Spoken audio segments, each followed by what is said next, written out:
जो अपना सीना चौड़ा करते 56 इंच से पूछे जो देश में सेना बैठी हुई है तो क्या धनिया काट रही है वहाँ पर? मतलब वो वहाँ बेचारे मर रहे हैं, आप पुलवामा अटैक एक प्री प्लान करवाते हैं, उन्हें मरवा देते हैं आप। पाकिस्तान का कबूतर यहाँ नहीं आ सकता, आरडीएक्स यहाँ पर आ जाती है। कोई भी बात मोदी जी से पूछो, मोदी हिंदुस्तान में क्या हो रहा है? पाकिस्तान में नॉन मुस्लिम के साथ जुल्म हो रहा है। अबे हिंदुस्तान में क्यों नहीं बताते क्या हो रहा है? मतलब आपसे कुछ भी बात करें, आप पाकिस्तान की बात करते हैं, आपसे कोई भी बात करें, आप अमेरिका जाते हैं, आपकी बार ट्रम्प सरकार, अबे ट्रम्प जैसा बंद तो जा। वहाँ पर 17 साल के बच्चे को, मेरी इंटायर फैमिली अमेरिका में रहती है, 17 साल का बच्चे को वहाँ जॉब मिलती है, 40 साल में वहाँ पेंशन शुरू हो जाती है। यहाँ पे क्या है? 30-40 करोड़ को तो आपने वैसे ही बर्बाद कर दिया। सारे यंगस्टर सड़कों पर है, सबको आपने एनआरसी पे लगा। अब ये जो बिल है आपको लोग लगा ये हमारी नेशनलिटी छीन है, ये नेशनलिटी नहीं छीनना है, ये इनके पीछे बहुत बड़ी साजिश है। 35 करोड़ मुसलमान, सर ये साजिश है कि 35 करोड़ मुसलमान जो अच्छे खासे पढ़े लिखे, सबके 20% लोगों के पास कागजात है, लेकिन इसके पीछे जो 20 करोड़ दलित है उनके पास कोई पेपर नहीं है। तो ये मुसलमानों को वोट बैंक से बाहर करेंगे। हम ये नहीं कह रहे डिटेंशन कैंप में डालेंगे। अल्हम्दुलिल्लाह हिंदुस्तान का कोई घर ऐसा ही, कोई जेल ऐसी नहीं है जहां मुसलमानों को ये नहीं डाल पाएंगे। तो ये वोट बैंक से बाहर करेंगे, हमें 35 करोड़ हमें बाहर करेंगे, 20 करोड़ ये दलित को बाहर करेंगे। उसके बाद ये जो एक एलिट क्लास आरएसएस सोच है, मुट्ठी भर जो लोग हैं, ये हमें गुलाम बना के हुकूमत करना चाहते हैं, क्योंकि इन्होंने नोटबंदी के वक्त हमें पागलों की तरह जियो बांटा। हम बावले, जियो फ्री मिल रहा है, ले लो। किसी ने दिमाग नहीं लगाया कि जियो के पीछे लॉजिक क्या चल रही थी। जियो के पीछे लॉजिक थी, आपने सबने आधार कार्ड दिए फ्री में अपना, उसके बाद इन्होंने डीमोनेटाइजेशन करा, उसी आधार कार्ड से इन्होंने ब्लैक मनी को व्हाइट कर दिया। ब्लैक मनी कोई बाहर नहीं, अंदर नहीं आई हिंदुस्तान से। हिंदुस्तान की जो इन लोगों के पास ब्लैक मनी थी, इन्होंने उसको व्हाइट करा था, लेकिन ये वाली बात किसी को नहीं पता है।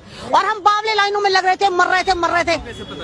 सर आप उठा के देखिए, आप गूगल पे उठाकर देखिए, मतलब सारा उठा, आप अंबानी की हिस्ट्री उठाकर देखिए, 10 साल पहले क्या था? वो कुछ नहीं था। आज जब हम पूरा देश बर्बाद है तो अंबानी कैसे अमीर हो गया? उसकी जो 2014 में अगर आप उसका टर्नओवर देखें, अगर वो 2 था तो अब 10 है।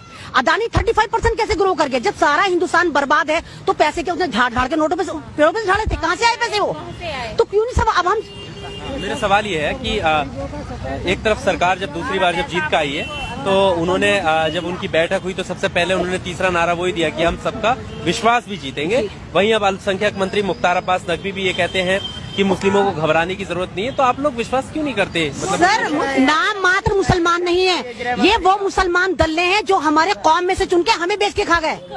आरिफ मोहम्मद खान है जो आसिफ मोहम्मद खान का भाई है, कर्नाटक का गवर्नर है, 3 तलाक पर नोटिफाई करके भीख में उसको सीट मिली थी, और आज बैठ के कह रहा है कि नहीं जी एनआरसी आएगी। अरे पहले तू हमारा नाम लौटा, मोहम्मद नाम रखता, रुस्वा करता है मैं, तू कुछ भी नाम रख ले, लेकिन मुसलमानों को तो बदनाम नहीं करेगा। मैं कहती हूँ वो उलमाए दिन कहाँ सोए पड़े हुए जो बात बात पे फतवे देते। सानिया मिर्जा की स्कल छोटी है, आमिर खान मुसलमान नहीं है। कमीनों अब दोनों तुम फतवा जब देने की बात है, सारे के सारे बिलों में से कब निकलते हैं उलमाए दिन? जब इलेक्शन होने वाले होते हैं, क्योंकि इनके पास पेटियां पहुंचती हैं 20 करोड़ में, 30 करोड़ में। तो मैं कहती हूँ उलमाए दिन की भी मत सुने, सबको एक तरफ कर दें।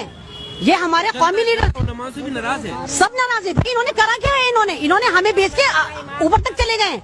हमारे मस्जिद के जो इमाम होते हैं वो हमारे आइडल होते हैं, तो हम जो मतलब हमारी तरह तो होंगे। ये इतनी रॉयल लाइफ है, पेट्रोल पंप इनके हैं, बुखारा के इनके पब चल रहे हैं। आप बुखारा को उठा के देखिए, सारे शराब खाने खोल के बैठा हुआ है अब्दुल्ला अहमद बुखारी। तो कहाँ का मौलवी है फिर ये? इसलिए जामा मस्जिद को पूरा एक पिकनिक स्पॉट बना दिया, वहाँ पे जाके देखिए लब्बड़ आते हैं सारे वहाँ पर। भैया ज्यादातर हैं। आपने जामा मस्जिद को एक पिकनिक स्पॉट बना दिया है, फिर आप बाबरी मस्जिद को कहते हैं। तो भैया जब मस्जिदों का हाल तुम ऐसे करोगे तो मस्जिद तो फिर शहीद होंगी। जब तुम जो मस्जिद है उनकी तो रखवाली कर लो, तो वहाँ नमाज पढ़ने तुम नहीं देते हो। हालत खस्ता करेगी तुमने जामा मस्जिद की, सिर्फ पैसे खाए जा रहे हो। तो इस तरह नहीं होगा। अब 132 करोड़ जो हिंदुस्तान जाग गया है, जो 70 साल से सोया पड़ा था। कोई भी वैक्सीनेशन मोदी जी आप लेकर आइए, हम नहीं सोएंगे। लोग कहते हैं मोदी जी सोते नहीं, तो मैं कहती हूँ मोदी जी आप सो जाइए, हम जाग गए। अच्छा एनआरसी को लेकर, क्योंकि यहाँ एनआरसी का नाम भी बहुत है, लेकिन प्रधानमंत्री कह रहे हैं एनआरसी की तो बात ही नहीं हुई है। सर मेन बात यह है, जब व्हाट्सएप यूनिवर्सिटी से कोई पढ़कर आता है ना, तो उसकी इन्फॉर्मेशन ऐसी ही होती है। शाह साहब की इन्फॉर्मेशन और मोदी साहब, ये दोनों होमवर्क तो करके नहीं आते हैं। भाई दोनों पहले आपस में मीटिंग कर ले कि मैं वहाँ जाके ये बोलूंगा, तुम वहाँ जाके वो बोलना। वो रामलीला मैदान में एक समोसा खिला के, पेटी खिला के लोगों से बुलाते एनआरसी नहीं आएगा, हमने चर्चा नहीं करी भाइयों। और वो टकलू शाह पार्लियामेंट में चिल्ला के कह रहा है हम 4 महीने में एनआरसी लगा देंगे, देखते हैं किसमें हिम्मत नहीं है। तो पहले मैं कहती हूँ बावलो, पहले तुम दोनों तो आपस में यूनिटी कर लो, फिर 130 करोड़ को जोड़ना। आप क्रोनोलॉजी उनकी समझी नहीं जो वो समझा रहे थे। सर वो मैंने बता दिया। अब आप एबीवीपी कह रहे हैं, एबीवीपी जैसे जेएनयू में हमला चल रहा है, ये चल रहा है। अब हम कह रहे हैं कि जी वो आरएसएस के दल्ले थे, आरएसएस वाले थे। आप उनका इतिहास उठाकर देखें, वो सारे मिडिल क्लास से हैं, यानी कि यहाँ पर भी दलितों को यूज कर रहे हैं। वो वहाँ पे कोई जितने भी वो हमला कर रहे हैं, कोई एलिट क्लास का तो नहीं है, कोई जनरल कैटेगरी का तो नहीं है, सारे के सारे वो पुअर लोग हैं जिनको पैसों में, यानी कि आप तो डबल फायदा उठा रहे हैं। आप दलितों को बाहर करने के लिए दलितों को ही यूज कर रहे हैं। वो जितने भी एबीवीपी के गुंडे हैं सारे लोअर क्लास ही हैं, कोई ऐसा थोड़ी है कि कोई एलिट क्लास बहुत हायर एजुकेटेड है। तो ये तो बहुत जबरदस्त एक स्ट्रेटेजी प्लान है 2024 के लिए। अरे मोदी जी कहते हैं कि हम भगोड़े थे, तो भैया जितने हम 35 करोड़ हैं कोई नहीं आया। जब आपने हिंदुस्तान में हमारे पे जुल्म करा, यहाँ पर 90% मुस्लिम कन्वर्टेड हैं जो बाई चॉइस हुए हैं। हमें कोई किसी ने जबरदस्ती इंजेक्शन लगा के मुसलमान नहीं करा है। मैं आज बिंदी लगा रही हूँ क्योंकि मोदी जी कहते हैं पहचानेंगे। मैंने लाइफ में कभी बिंदी नहीं लगाई, तो मैं कहती पहचानी, मैं भी बिंदी लगाए हुए हूँ। मैंने लगा रही पहचानिए मुझे मैंने लगाया पहचानिए। आप कह रहे हैं पहचानेंगे, तो हम कह रहे हैं हम भी पहचानेंगे। हम पहचानना है आरएसएस के दलों को, हम पहचाने दिल्ली पुलिस को, यूपी पुलिस को, उनके कपड़ों से ही पहचानना है। आप बिल्कुल सही कह रहे हैं कि आप कपड़ों से पहचाने जा रहे हैं, हम नहीं पहचाने जा रहे, वो आपके दल्ले पहचाने जा रहे। खुली खुली वीडियो चल रही है, चिन्मयान आनंद को देख लीजिए, सेंगर को देख लीजिए, मतलब जो पूरी रेपिस्ट पार्टी है इनकी, लेकिन कोई सुनवाई नहीं। हाँ, अगर हम लोग प्रोटेस्ट भी कर रहे हैं, सिर्फ हम ये कहते हैं कि मोदी सरकार हमें, तो हमें पकड़ के जेलों में डाल दिया जा रहा। तो इस तरह नहीं होगा। कोई भी हिंदुस्तान की जेल इतनी बड़ी नहीं है जहां पर आप 132 करोड़ लोगों को ठूस दें, और इतनी गोलियां नहीं है आपके पास। अब आप इतने मर्द के बच्चे थे तो आपने नोटिफाई 12 दिसंबर में कर लिया था, तो आप नोटिफाई क्यों नहीं कर रहे जब आपने इसको पास करवा लिया रातों रात? यानी कि आप डरे हुए, आपको पता है आपकी उल्टी गिनती शुरू हो गई। पहले हम लोग जो प्रोटेस्ट कर रहे थे, हम ये कह रहे थे ये बिल वापस लें। अब हम ये नहीं कह रहे आप बिल वापस लें, अब आप भी वापस जाएंगे। आप हमारा वोट वापस करिए, अब दोबारा फिर चुन कर आइए आप। आजादी के बाद से पहली बार ऐसा हुआ है कि इतनी भारी संख्या में जो महिलाएं सड़कों पर हैं, चाहे वो शाहीन बाग हो या ये हो, और भी देश के कई राज्यों की खबरें हैं। तो मैं यहाँ की अगर मैं बात करूँ जामिया की, तो जामिया में ऐसा जो महिलाएं आ रही हैं उनके पास क्या प्लान है? क्योंकि लागू हो चुका, तो लोग कहीं ना कहीं ये भी सोचते हैं कि यार प्लान नहीं है। जब मातृभूमि होती है ना, कि कहते हैं कि हिंदुस्तान जय है तो हमारे दिल में, हम नहीं दिखाएंगे आपको कि भारत माता की जय, वो जय है तभी तो हम यहाँ पर हैं, तभी तो हम हिंदुस्तान में, जब हमारे हाथ में जय, हमको लिख लिख के नहीं कहेंगे तुम्हारी तरह के जय के यहाँ पे कुछ लगा लिया, यहाँ पे कुछ नहीं लगाया। हमारी जय आप कैसे कह सकते हैं? कि ये तो वही वाली बात हो गई, मैं अपनी माँ से कहूँ कि तू प्रूफ कर, मैं तेरी बेटी, वो नहीं प्रूफ करेगी। ये तो अंडरस्टूड है भाई मुश्किल।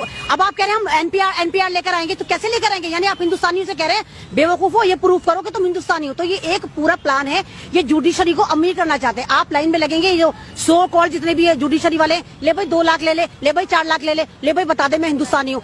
अब जैसे नोटबंदी में लाइन में लग के मरे थे, अब इस लाइन में लग के आपके पास जो थोड़ा बहुत पैसा होगा वो आप इनको दे देंगे। प्रधानमंत्री ने कल एक स्टेटमेंट दिया बंगाल में जाकर, उन्होंने कहा कि जो इसका विरोध कर रहे हैं वो राजनीति कर रहे हैं। तो क्या आपको किसी ने यहाँ भेजा है राजनीति? तो सर मैं राजनीति, हाँ चलिए हम राजनीति कर रहे हैं, अपनी कौम के लिए राजनीति कर रहे हैं। हम 132 करोड़ जो हम राजनेता बन गए सब, हमें किसी नेता की नहीं सुननी, हमें किसी नेता की नहीं सुननी। अब हम सब नेता हैं, हम औरतों की, मैं भी एक औरत हूँ, मैं भी एक औरत की आवाज हूँ, मैं कोई पॉलिटिकल लीडर नहीं हूँ। अब मुझे यहाँ पर यहाँ का XMLA आसिफ मोहम्मद खान मुझे मारने की धमकियां दे रहा है वो लगातार आज, क्योंकि मैंने सबको बताया यहाँ पर कि आरिफ मोहम्मद खान उसका सगा भाई है, लेकिन वो मानने को तैयार नहीं। जब उसने 2 गधे निकाले यहाँ पर, एक पे शाह को बिठाया, एक पे मोदी को बिठाया, तो मैंने कौन सा गलत कह दिया अपने से? तीसरा गधा और निकाला तो उसको अपने भाई को भी बिठाता ना। तो क्या 3 तलाक, हम तो मस्जिद में 3 तलाकें खेल रहे थे, उसने क्या करा? उसके भाई ने नोटिफाई करके वहाँ भीख में वो गवर्नर बन के बैठ गया। तो वो बताए कि उसने गद्दारी करी है हमारे साथ, क्यों नहीं बता रहा है? मैं जहाँ जाती हूँ, मेरा स्टेज खत्म करवा दी, मैं मकबरे में बोलती थी, मैं डे फर्स्ट से यहाँ पर हूँ, मेरे पुलिस ने भी लाठी हमारी में टांग भी लगी हुई है, मैं डे फर्स्ट से यहाँ पर बनी हुई हूँ, और मैं किसी के बाप से नहीं डरती। पूरा ओखला भी आसिफ मोहम्मद खान बन जाना, अगर ऊपर वाले ने मेरी मौत नहीं लिखी तो नहीं मेरी मौत आ सकती है। ठीक है, आखिरी सवाल मीडिया से रिलेटेड, क्योंकि कुछ नाराजगी है और कई जगह मैं गया हूँ तो वो सामने आई है कि बोलने से कोई फायदा नहीं है। क्या कहना चाहेंगे आज का जो मीडिया है? मैं गोदी मीडिया से भी नाराज नहीं हूँ, वो तो वही वाली बात, अपने घर में अगर नौकरानी रखती हूँ तो मैं यही चाहूंगी ना, वो पड़ोस की मुखबिरन न करे, मेरी करे, तो वो तो पेटेड है, उनको अंबानी ने खरीद रखा है, तो उनसे भी हम क्या शिकायत करें? लेकिन जैसे आप छोटे छोटे यूट्यूबर हैं, अब ये जिम्मेदारी आपके ऊपर है, आप 130 करोड़ की आवाज बने, जैसे रवीश कुमार बने हुए, जैसे बहुजन समाज बना हुआ है, आप बने आवाज हमारी। आज सबसे ज्यादा इंटरनेट पे यूट्यूब चल रहा है, सारे जो जितने भी नेशनल चैनल है, बस ये चंगासी चंगासी चंगासी कर रहे हैं, इन्हें कोई नहीं सुन रहा है। आज इस वक्त आप सुने जा रहे हैं, तो आप बने आवाज, आप दिखाएं कि हिंदुस्तान क्या है, क्या हो रहा है 132 करोड़ हिंदुस्तान के साथ दुनिया में। तो आप आवाज बने, क्योंकि जमीर सबके पास होता है, दिल्ली पुलिस के पास भी होगा। रात को सोती होगी, वो भी सोती होगी मैंने कहाँ पे लाठियां भाजी थी, कहाँ पे डंडे